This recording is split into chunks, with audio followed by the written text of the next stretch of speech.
শাড়িতে নারী, বাঙালিদের ভাতে চিংড়া মাছের মালাইকারি।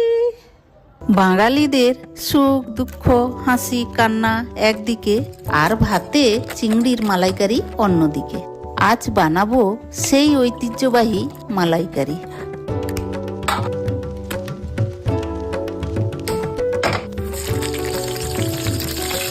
মাছ কেটে মাছটি ভেজে নিয়ে ওই তেলে আর একটু তেল দিয়ে রসুন বাটা, পেঁয়াজ বাটা, আদা বাটা, লঙ্কা হলুদ গুঁড়ো দিয়ে কষে অল্প সর্ষে বাটা দিলাম।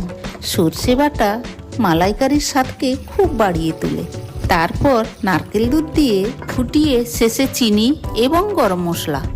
যতদিন বাঙালি থাকবে সবার ভাতে মালাইকারি থাকবে।